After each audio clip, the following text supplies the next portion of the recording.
పెట్టుబడులు కట్టుకథలు విషపు రాతల రాధాకృష్ణ గారి తొలి పలుకులనే పేరుతో మొదలైనటువంటి కథనాలన్నీ ఒక తప్పుడు ప్రచారం, రాష్ట్ర ప్రభుత్వం పైన కావాలని నిందలు మోపటం, ఊహాగానాలతో కూడినటువంటి కథనాలు రాయటం, ఆ కథనాల్ని అల్లిపుచ్చుకుంటూ రోజుకు ఒక కథ వండి వార్చటం ఈరోజు జరుగుతాం.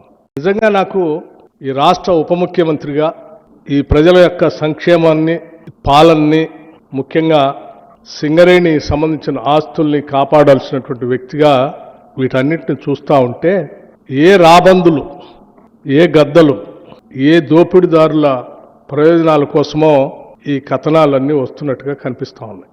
ఈ తొలి పలుకుల రాతల వెనక ఎవరి ప్రయోజనాలు దాగి ఉన్నాయో నాకు తెలియదు, కానీ ఇటువంటి రాతలతో తెలంగాణ సంబంధించినటువంటి అతిపెద్ద ప్రభుత్వ రంగ సంస్థ పైన నిందలు మోపే క్రమంలో ఈ రాష్ట్రానికి, సింగరేణికి నష్టం చేస్తున్నారన్న సంగతి మర్చిపోతూ ఉన్నారు. ఇప్పటికైనా రాసిన కథనాలన్నీ తప్పుడని, వాటిని తిరిగి ప్రపంచానికి, తెలంగాణ ప్రజలు తెలియజేస్తారని నేను ఆశిస్తూ ఉన్నాను.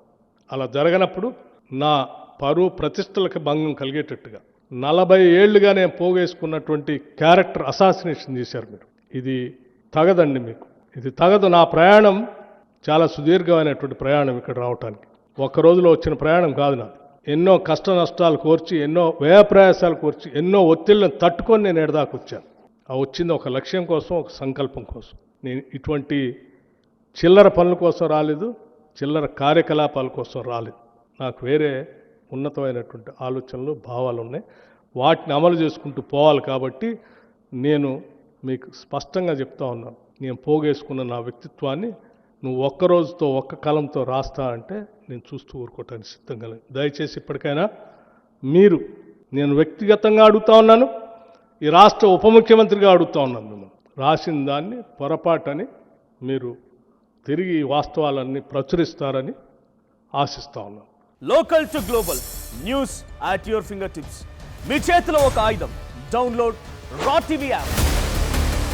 Media legend Ravi Prakash is back.